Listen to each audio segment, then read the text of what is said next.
We are going to create a widget that is going to display the text. So we're going to come in here. I'm going to put these widgets in the NPC. I could put it a widgets folder because honestly, like, we're going to have widgets for the NPC. So I could make a widgets folder in here if I wanted to really organize. I don't know if I want to do that right now, but I am going to create a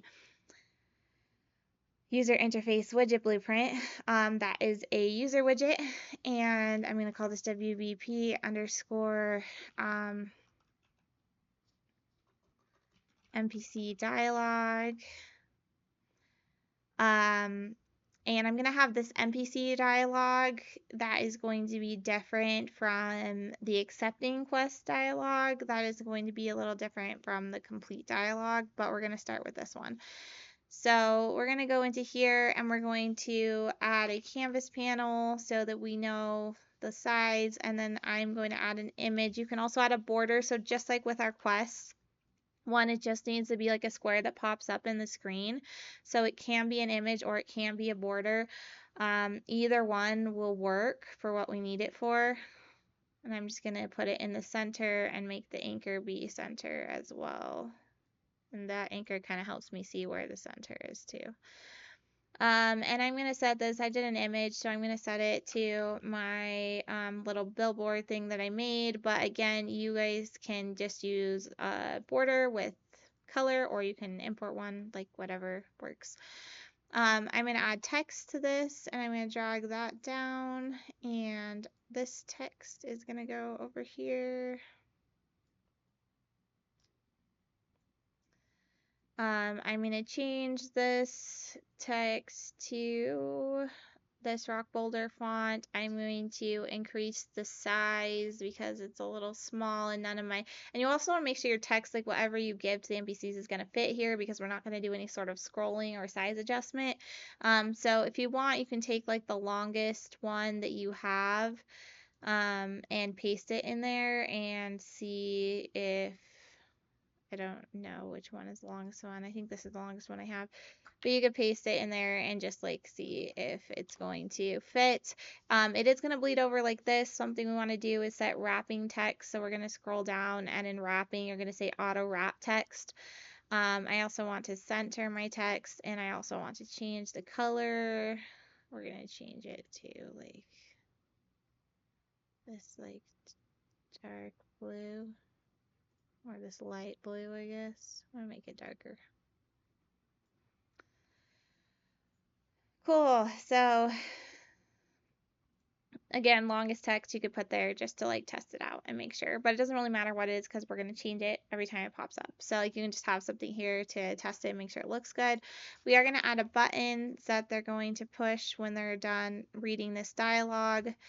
And it's gonna have text on it.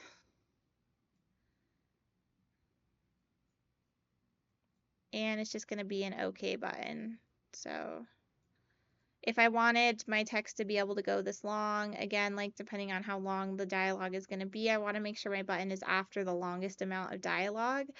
This is my longest amount of dialogue, so I can probably put it here and we should be fine. And I'm going to change the button images to my buttons, so make sure that you modify these and make them look nice. And make sure you change the hover just like we've done before.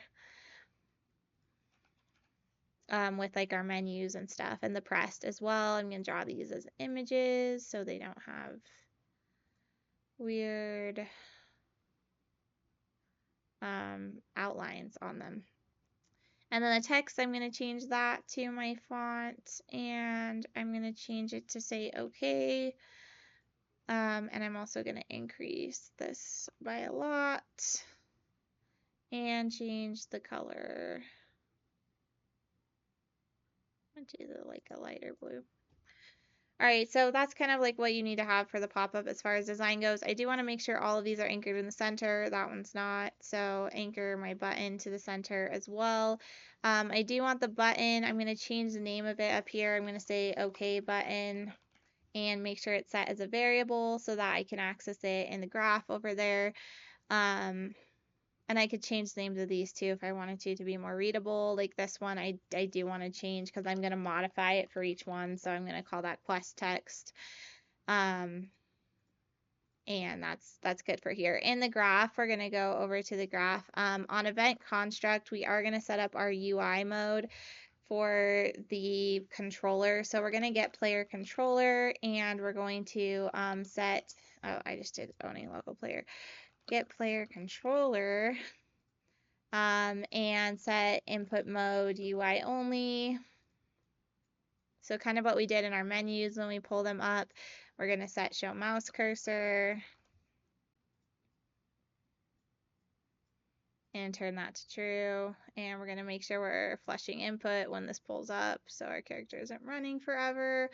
Add a comment and say setup UI input mode and show mouse cursor. All right, so that's what that's doing. Compile and save. And then we're going to add an on-clicked event for our OK button. So we're going to grab our OK button over here on the left. We're going to do on-clicked with the plus button there. And then we're going to kind of do this opposite thing, right? So get player controller. And we are going to set input mode UI only.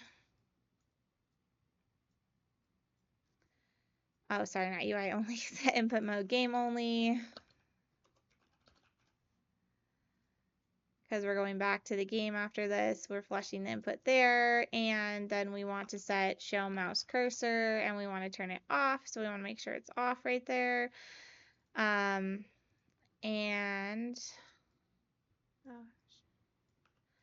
then we want to remove from parent, like we want to pull this widget down.